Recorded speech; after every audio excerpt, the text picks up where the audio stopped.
Welcome to the wonderful world of wine, exploring all things wine with you. We are your hosts, Kim Simone and Mark Lenzi, and you can find us on Facebook at The Wonderful World of Wine. Wine, wine, wine. Wine, wine, wine. Wine, wine, wine, wine.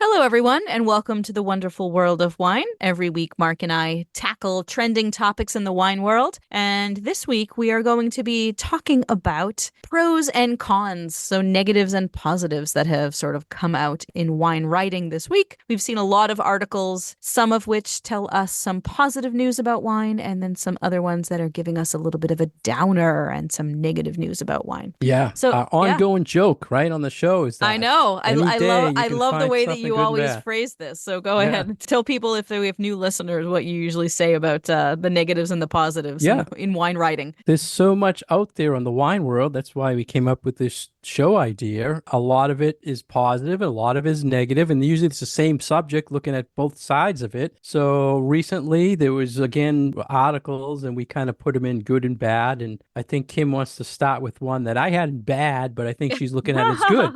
So that shows our listeners that you can look at stories in different ways. So Kim, why don't you start out with the first one? So the first one is an article from Wine Enthusiast, and it is describing new regulations as it comes to organic labeling for wines in the United States. And one of the things that has always been a little bit of a difficulty when we try to talk about organic wines is that there are rules for American wines, and then there are rules for European wines. So it's been kind of always a struggle to discuss organic wines as it comes to American wine drinkers, because you have this whole category of wines that are coming from Europe that maybe are certified by a European agency, but not by an American agency, because obviously they're not American. So it's been this real gray area when it comes to labeling for organic wines in the United States. Yeah, the USDA is behind this, and they got a new, directive on what they're going to do for imported organic products. So in January 2023, these things went into effect, and I always hear this commonly, people selling me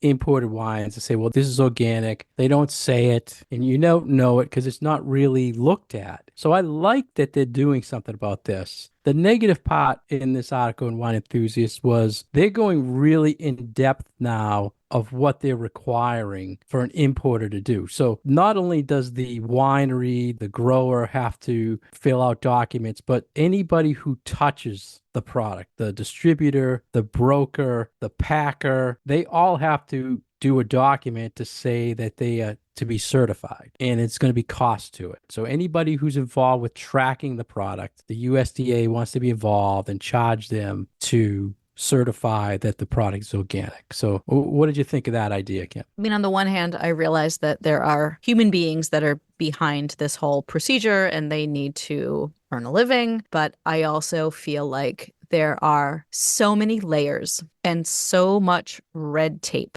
that is put in the way of people just trying to get their product in the market, that for me, this just sort of feels like a money grab. We're going to put barriers up here, and you have to pay a fee and another fee and another fee and another fee. And it really seems very cost prohibitive for all except the most moneyed producers or importers. So it really feels to me like it's very unfair against some smaller producers who are trying to do the right thing, but are really having their hands tied because they are a small producer and they just don't have the funds to cover it. Yeah. And the USDA says this is best for consumers, but there were a couple small distributors or importers they interviewed, and they said it just doesn't make sense No, it's because not better they for don't grow consumers. it. No. Well, that's what Ugh. the USDA says. Whereas the Well, yeah. people who are passionate about the product bringing it into the country are saying we don't grow it, we don't make it, we're just importing it because we're Yeah. passionate about that family we want to support over here, and they probably can't stay in business because of the fees. Yeah. And then the USDA came back and said, well, you can get like a 75% reimbursement on your fees to help you. I mean, So it'd be one thing if the cost was spread throughout the chain. So it's like, God, I hate to say this because I'm sure people are going to get back at me about it, but like spreading the tips, sort of spread the cost. So it's not only to be borne by the producers and the growers, but also by the importers and also by the sellers. But it doesn't sound like it's that way. It sounds yeah. like it's a new fee that the folks who grow the grapes, the folks who make the wine, are still getting levied the same amount of money that they had been before, but now it's just new costs are tacked on to the other levels of the distribution chain. Well, someone's going to pay for it, and it's going to be the consumer. I can tell you that, Kim, because it's all going to get pushed Oh, down, yeah. And right? that's So, what we like you see. said, yeah, That's what we see all the time where it's like new taxes that the consumer doesn't necessarily know that there are new taxes that are being put on alcoholic beverages, but you, the person who is selling them the wine, like you don't have a sales tax on wine, you are being assessed a new tax. Now you're being charged more for it. So, yeah, I think that this is one of those things that because of the weird tax structure for alcohol, the end consumer doesn't necessarily know how much of what they're paying is just money that is going to the government in taxes. So, I think this popped up, I don't know, how long ago was it that we had that vote that there was a sales tax that was put on alcohol and then it was rescinded like 4 months later because people were like, oh, yeah, wait a minute. We already pay a tax on alcohol. It's just baked into the cost of what the consumer has to pay. So it ended up being a double tax. So then they had to take it away. I'm totally aging myself because this was yeah, like that was 15 years years ago ago. now. That was I know, years, it yeah, was like probably a 15, good 20 10. years ago now. Yeah, good 10 at least. Yeah, but it's like I don't necessarily think that the consumer understands that it's not just the cost of how much it is to make that bottle of wine, but there are all of these steps in between, and different governments take different amounts of money out of it the whole way. And now Yeah, it's more. so So it's if you like, oh, if goodness. you see the organic wines, imported organic wines starting to go up, this would probably be why. Hmm. Next, Kim, I want to go to an article that was in an organization, studyfinds.org. It said So we're one gonna we're gonna get a more upbeat for this one. upbeat. Yeah, we're gonna go to the good stuff. Kim, I think like I said, we'll do I, we'll do up and down. We'll kind yeah, of balance it all out. this was one that said, you want more joyful days? Indulge in a good wine. So it was a study of 2,000 American wine drinkers, 21 plus, that spent $20 or more on a bottle of wine. And it was supported by Santa Margarita. So Mm. they had a little, I guess, reason to do this study, right? I'm And they so said, glad that you brought that up because I always pay attention to who is paying for this study. Where did this study come from? So well, thank yeah, you. and Thank you for doing that. our listeners will know Santa Margarita because there were some Italian numbers I'm going to give you too in that study. But they said of these 2,000 people, they averaged 10 extra days a month, or what they called extraordinary days a month, 120 days a year. And they felt that that was more because they are wine drinkers. They have extraordinary days. And if you lived in Hawaii, Idaho, or South Dakota, you get 13 extraordinary days a month from drinking wine. So just another spin on the good part of wine. Did you see anything else in that study you thought, Kim? There was some interesting things about treating. We talked in our last Yeah. episode. When do It's people treat themselves? it's just such a funny survey. I don't know. Yeah, It's like, just a little oh my interesting things. goodness, like And who I came think up with this one? think bottom line is Santa Margarita wanted to know when people are buying their Yeah. wine. Treat themselves, 66% treat themselves on their birthday, 59% treat themselves on vacation. Another interesting thing they worked in here, why do people go to Italy? Yeah, Yeah. which you're a big Italy traveler. Yeah. Love it. 79% go to Italy for the food, Hmm. 72% for the culture, and 66% to For drink the wine. wine. Yeah. What I took out of this article, other than, oh, this was so obviously paid for by Santa Margarita, was just the feeling about that wine drinking, if you are a regular wine drinker, can bring you joy. can definitely make your day a little bit better. If you've got a really just a nice plate of pasta and maybe you're not an everyday wine drinker, but you pop open a nice bottle and it makes the day just a little more special. And maybe you were having a bad day, but now you have a nice dinner and a glass of wine and I don't know, maybe you got cupcakes in the fridge and everything just sort of turns around. I love the idea that food and wine can just bring a little joy to your day. And it doesn't even need to be anything fancy. The whole travel thing kind of plays off on this. Like treating yourself to travel is really wonderful. If you're lucky, a once a year experience, but treating yourself to even just a $15 bottle of a nice wine and, pair it with something that you really enjoy eating can really just make your day that much better. So I love those like little joys that having a glass of wine and having a nice plate of food can bring to you, especially when you're having a bad day. And especially Yeah. if somebody makes it for you.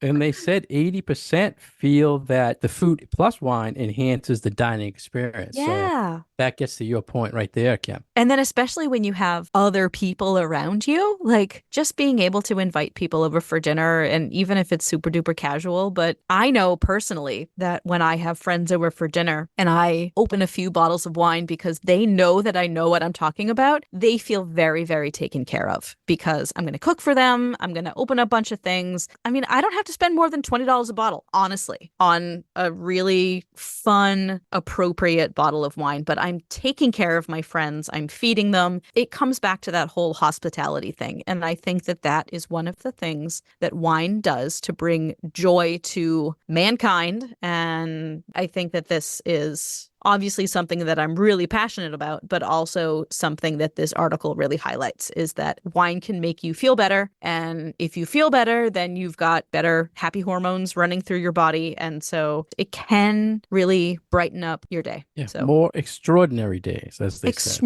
have more extraordinary days. Thank you. That was the phrase that I was looking for. And then they did break down an interesting thing about Massachusetts. Massachusetts' favorite is Prosecco at 27%. That does not surprise me at all. So it's popular, it's trending, and Yep. it shows that it's big here in We Massachusetts. love So our Prosecco here. We really do. interesting study, some good news there. Do you want to go to a bad story or a good story, Ken? Oh, let's stay with good. All right. All Let's right. stay with good. So there was a blog by the Wine Good, which we talk about a lot, about health. There was some recently, we talked to Tony on the show, Edwards, about wine and health, and there was some more interesting studies that were done. But the one thing I like the Wine Good did in this story, Kim, is he mentioned about binge drinking. And he Mhm. actually put a definition of binge drinking, Yeah. which, did you see that? So, That is a really hard thing. And I have always kind of thought about this because I feel like lately it's been a lot harder to pin down what is considered either binge drinking or problem drinking. And sometimes it's,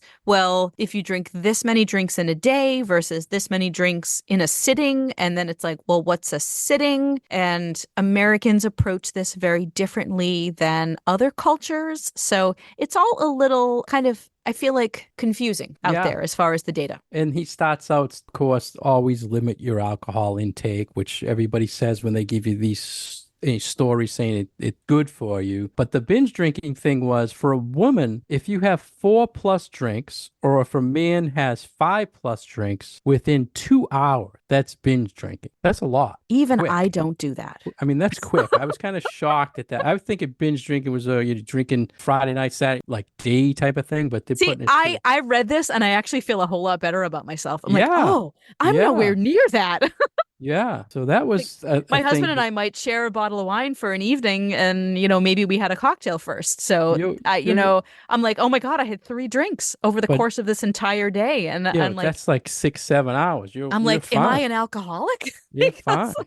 but And okay. Thanks, David. Thank you, then David Morrison. he had just a couple of studies he highlighted that were really geeky, but one of them was about a tartaric acid that's in the urinary, right? It's a urinary tartaric acid Yeah. is a biomarker for wine consumption that shows moderate red wine drinking reduces cardiovascular risk. So that was something new, trending. That was a study. And then there was another study, actually 24 studies he linked to this, that clearly state wine is better of all the alcoholic beverages, and it shows that it does not increase the risk of chronic degenerative diseases. So, two good things on big studies he kind of Positive things. summarized. So that was a good thing, Kim. Yeah. So if any of our listeners are data geeks and really like to see numbers and studies, this really is a wonderful blog to study. It's called The Wine Gourd. So it's winegourdblogspot.com. His whole shtick is that he's not really interested in talking about what wine descriptions or marketing, or he likes wine data. And he doesn't care what it's data about. It could be data about health, like for this one.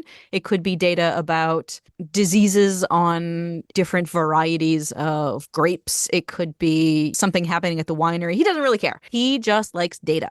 And so I really appreciate that he has such a broad level of different categories that he delves into. But I love that so much of it is based on the science and the data and the numbers of whatever he can find. So I'm like, every time he has a blog that comes out, it's always so interesting. And it's probably stuff that I have never heard of before or really thought about before, but it's really always something that makes me think. So if you are somebody who is interested in data and hard numbers, definitely check out Wine Gourd. Yeah, always interesting. And let's just follow up with one more good thing, Kim, because we always hear wine is down, but there was an article in Forbes about the U.S. wine industry surpasses 107 billion in sales in 2023. So total wine money is up. Since 2008, showing an upward trend of spending. Right. Spending, but the volume is down. Right. I'm glad you went right to that because. So good news, bad news. Right. But you and I have been talking about this for at least a year, maybe a little bit longer, where we have seen that there have been articles and the data has been pointing to people are consuming less, but they are consuming better. And this article really does sort of show that that is what is actually happening. So people might be spending more on wine, but they might be drinking less wine, but they're drinking better wine. Yep. And it had a stat about wineries. There's now 11,600 wineries in all 50 states in the United States, and 50% of them met their sales goal. I don't know if that's a good thing or means 50% are also down or flatlined. So, but just because they met their goal doesn't necessarily mean that they. Okay, right. well, I'm gonna back up. Just because they didn't hit their goal doesn't mean that they were down. Right. You know, they might have had like a goal of a 20% increase and they only had a 10% increase. So they didn't meet their goal, but they also didn't lose money. That they're saying. Just saying.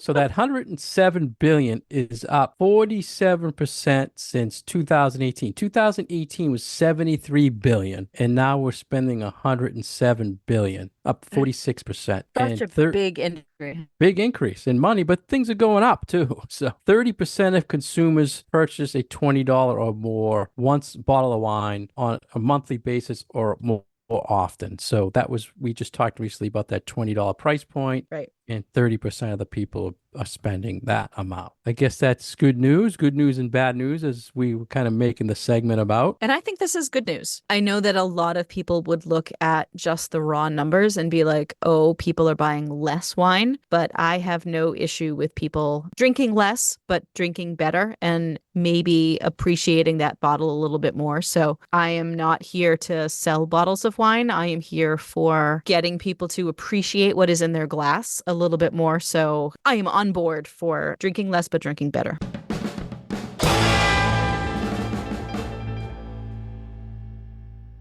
You're listening to The Wonderful World of Wine, and we are your hosts, Mark Lenzi and Kim Simone, exploring all things wine with you. You can find more information about Kim on her website, commonwealthwineschool.com. You can find more information about myself at franklinliquors.com. Our program is supported by Franklin Public Radio. If you have any questions or comments, you can find us on Facebook at The Wonderful World of Wine, and you can find all our past episodes on SoundCloud and iTunes. So today, Kim and I are talking about some good and bad bad things that are out there recently on the wine world. We've hit maybe one bad thing, a few good, and I had one more what I thought was good news for wine, Kim. And unfortunately, for our listeners, we have a lot of bad things, I feel, to finish the show with. I know, huh?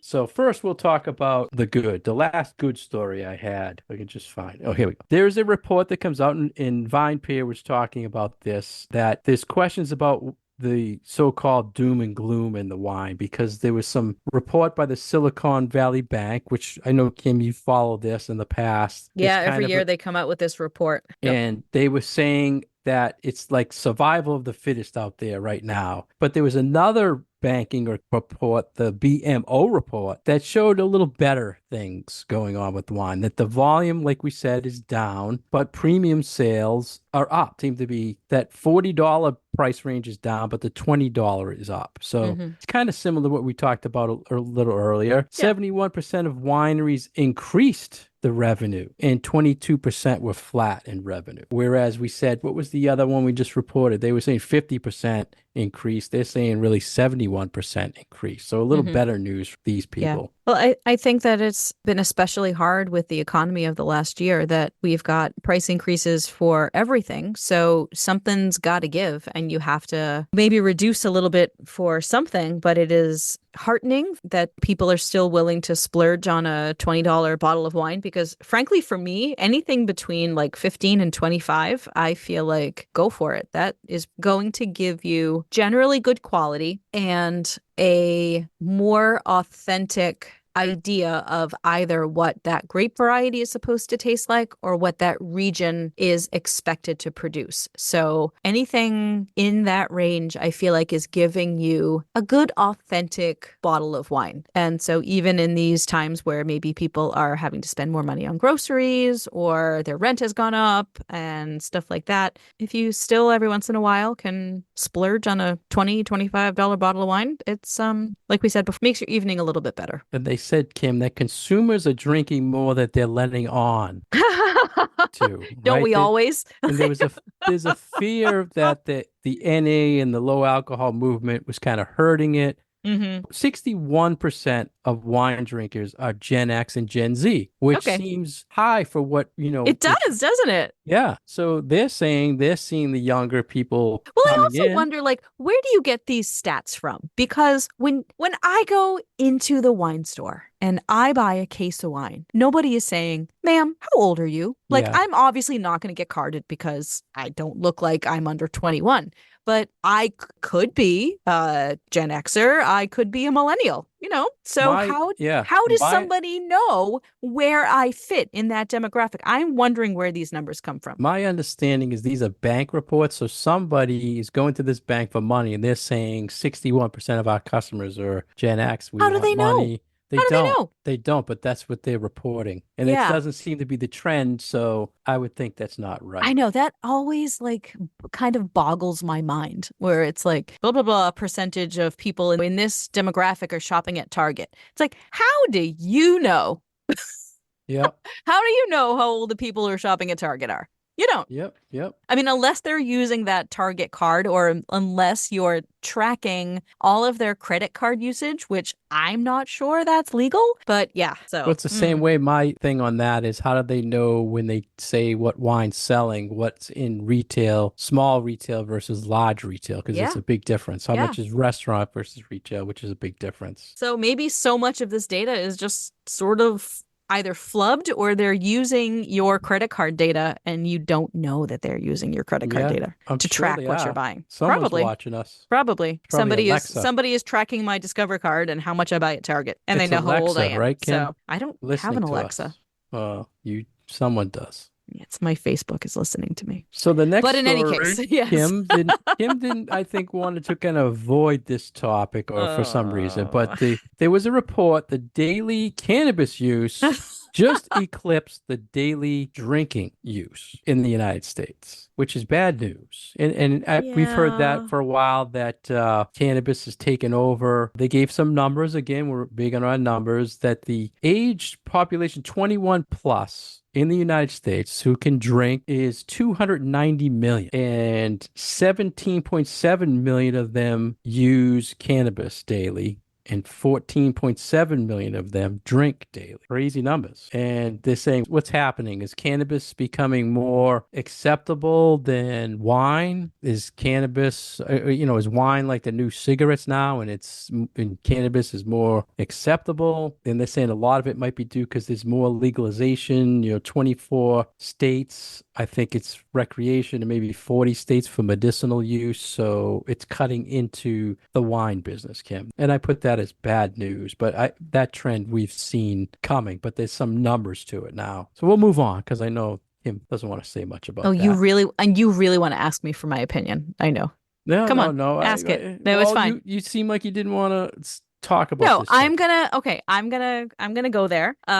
My concern is that alcohol and cannabis give you a different experience. So my concern about equating people moving over to cannabis use and instead of having a glass of wine is just what is being replaced with the experience. And I think it comes down to why are you consuming alcohol in the first place and why are you consuming cannabis in the first place. So for me, I feel like my whole reasoning for why I got into wine in the first place is because wine can give you this outlet of kind of reduce inhibitions, but also like you talk more. You can have these conversations with your friends after a glass of wine that you're maybe a little bit looser and it makes food taste better and it just kind of loosens everybody up. And not being a consumer of cannabis, I don't know that it fits or it fills that gap so that the two of them are equal. So I guess that is just my main concern is that I don't know that it's a one-to-one comparison and what is being maybe lost with the camaraderie that comes from sitting at a bar with someone or sharing a bottle of wine with someone. And I don't know. And maybe there is a similar camaraderie when you are consuming cannabis together that fits the same Yeah, peg hole as wine, yeah, but I don't know. So that is my only thing is that I feel like maybe there is something that can get lost yeah. if you're doing one and not the other. I think it's That's two it. That's different my only thing. yeah, I think it's two different consumers, but the cannabis But that's industry, not what this is. So this is yeah, saying that it's the same consumer, somebody who is now giving up alcohol and is now moving to cannabis instead. So that's my thing. Not that it's two different consumers, but it's the same consumer who is now not going to have a pint at the bar with their friend, but they're going to smoke up at home. I was looking So, at it different. I was looking at it as the younger generation instead of starting with alcohol, starting with cannabis. but is That's it the a way I was. starting with, or is it Well, it a was you're looking at. not gonna then It was like mentioned younger generations. Like they mentioned an Italian study that said 54% of Gen Zs in Italy don't drink alcohol. So but that might have happened whether or not marijuana was available. yeah, Because we we've been we won't seeing, know. we see this thing all the time with like different generations reject whatever their parents did. But it's Yeah, alcohol in but it's general as but opposed to it's just wine. it's saying just drinking. It didn't even, Wow. yeah, just Okay. drinking. Ugh. But I mean, cannabis it has huge education things going on. It's doing food and wine pairing. So it's doing things that the wine industry does to attract people in that industry. So I feel I like give such them an old credit. fogey now. Yeah, I give them credit. Anyway, we'll move Well, on. The next, maybe it's just because it's something that I don't have any experience with, and yeah, so I'm I'm with you. I'm I'm uninformed. But I But also don't feel like I want to. I do know I smell it a lot and a lot of customers that are coming in to drink. So I'll Okay. put that out there that Okay. I smell it more and more on people who are coming in to drink. So put it that way. All right. So Uh, what's our last article, Mark? see, I got another story here from the Irish liquor lawyer. I Oh always like yeah. this guy's blog because he looks at things and then says, okay, how are we going to sue over this now? I know. He's so much fun. Right? There's a lot of attacks out there on alcohol, and there's talk recently that the federal guidelines are going to say no amount of alcohol is acceptable. Yeah. And that's what the World Health Organization is looking at now. That we've talked to our friends over in England who say, they're pushing this. They don't want people to drink. So the lawyer's looking at it and saying, okay, remember what happened with tobacco? Mm-hmm. People used it. They said it was bad for you. People still used it, and then they sued the tobacco people. He says that's what's going to happen with alcohol because people are going to now be told no amount is safe, but I've been drinking it for 20 years, so I'm going to turn around and sue the alcohol industry for health reasons, right? Is that how you kind of looked at this article, Kim? Yeah. And I think when one lives in a litigious society like ours or like Ireland, apparently, that is something to keep in mind. You can get sued for pretty much anything. Yep. So I do understand why this would be a worry, which is why I think that it is so important for us to have all of these studies saying the beneficial effects of alcohol in moderation, of course, but making sure that there still is information out there and scientific studies out there to kind of counteract this, that it's like it's not all bad. And it's not just like the social aspects of wine makes you feel good, but like, hey, here are the cardiovascular things that are beneficial for a glass or a half a glass of wine a day kind of thing. And I thought it was funny the lawyer saying the only person who makes out in these suits is the lawyers Oh, that they always say admitting that. it, right? Yeah.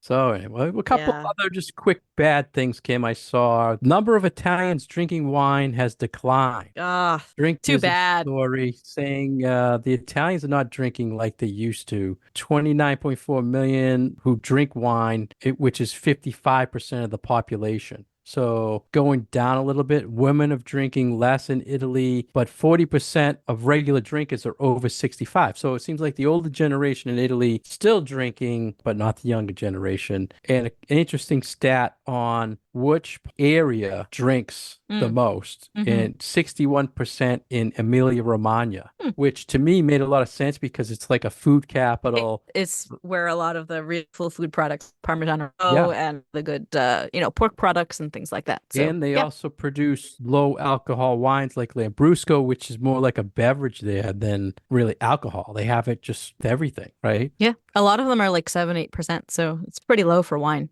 by wine standards. So But I put that in the bad category. I would like Uh, to see the Italian statistics for smoking cigarettes yeah, they because do we smoke a lot, they right? do. We went to Europe with our kids this spring for the first time, and my sons were flabbergasted by the amount of people smoking cigarettes. They're like, you just don't see this in the United States anymore. And I'm like, welcome to Europe. Yeah. So, yeah, I noticed that when I host some Italian winemakers for wine dinners here, yeah, and they're smoking like crazy, and then they come yeah. in and they're It's drinking the like wine. I don't know how they could smoking a taste lot. anything. I know. My kids were Yeah, like, oh my God, people are smoking cigarettes. I'm like, yeah. I'm like, wait till we go to Italy next year. It's going to be even worse. So, yeah, different it's really something. different culture.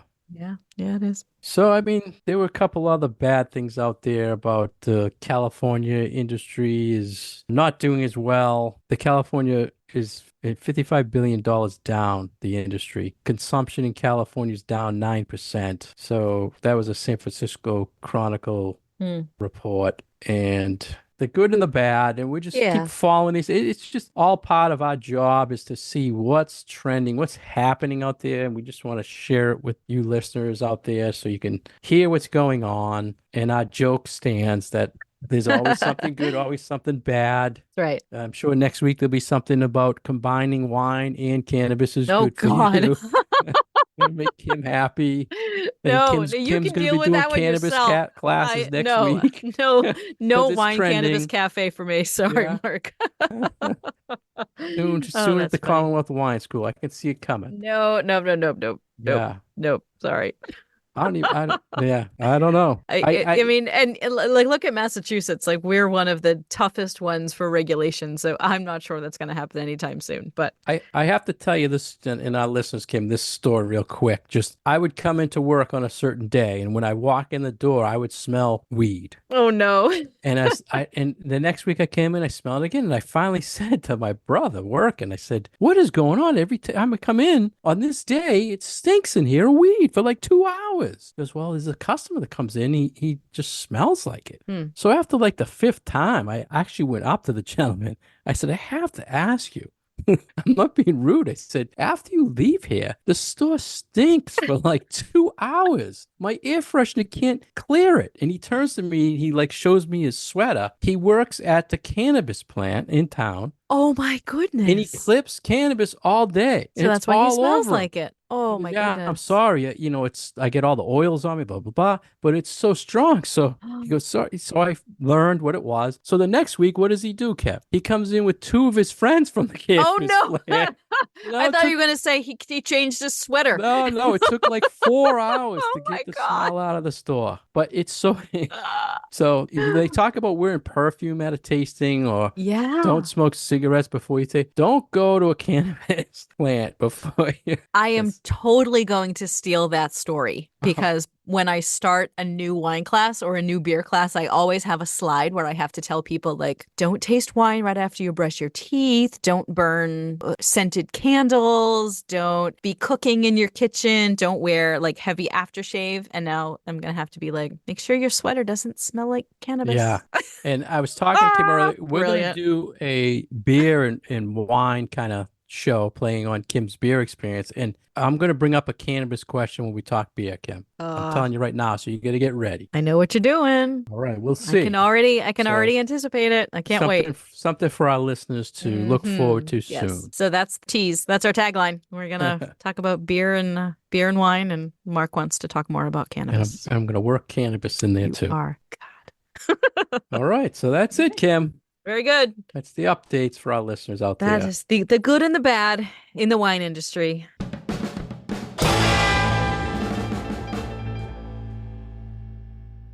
Thank you for listening to us today on The Wonderful World of Wine. We have been your hosts, Kim Simone and Mark Lenzi, every week supported by Franklin Public Radio. You can find our past episodes on SoundCloud or iTunes, and we would appreciate your questions and comments on our Facebook page, which is The Wonderful World of Wine. Cheers! Wine, wine.